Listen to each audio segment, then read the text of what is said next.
Hello everyone, on this episode I'm going to be talking about Medal of Honor, the 2010 one, not the first one.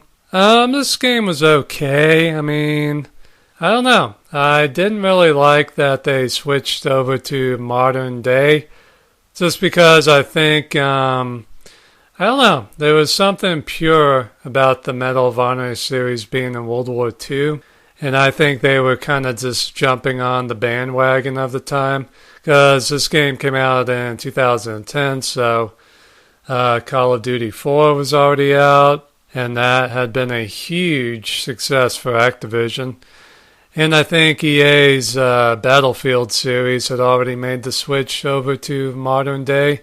So I kind of felt like EA was kind of competing against itself with this game, putting it up basically against their Battlefield games, and nobody was going to take on Call of Duty at this time. So I think they kind of made a mistake, but I think this was the highest selling Medal of Honor game of all time and stuff. And it's a good game.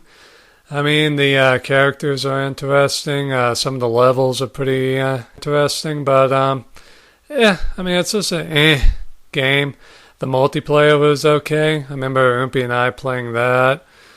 It's just, nothing great, nothing really all that awesome. The single-player campaign is not as good as Call of Duty 4's single-player campaign, and the multiplayer is not as good as Battlefield Bad Company 2's multiplayer. So it's kind of like, it's definitely not nearly as good as its competitors on any level. So it's kind of a throwaway game. And the sequel to it that came out a couple of years later, Medal of Honor Warfighter, was a big bomb. And that basically killed the whole Medal of Honor modern day warfare stuff. So I think overall they kind of made a mistake switching over. And considering how they haven't done a World War II game since 2007, the Medal of Honor series, I guess, is kind of done. Which I think is tragic because I have a lot more respect for Medal of Honor than I do for Call of Duty. But,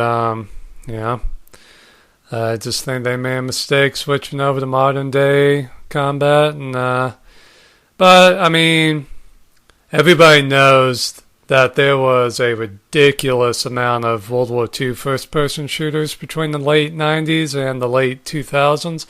It was oversaturated out the ass. We're talking just ridiculous.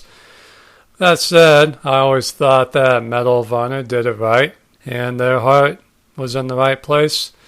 And I just think that their head got in their way this time. Yeah, but hopefully maybe somebody can do a really good World War II first-person shooter again. I'm kind of waiting for that, but I don't know. I might be holding my breath on that one. But there's been so many great World War II first-person shooters. Maybe we don't really need one yet. Maybe we could use one for other wars. There's been some really good Vietnam ones, but maybe we could use a more modern one. World War I has been almost totally neglected as far as first-person shooting goes. Just Darkest of Days and that online multiplayer game Verdun. That's basically it as far as first-person shooting goes for World War I. So maybe we could use a big game for that. But I don't know. I guess we'll just see what happens. But yeah, Medal of Honor, the 2010 one, it's an okay game.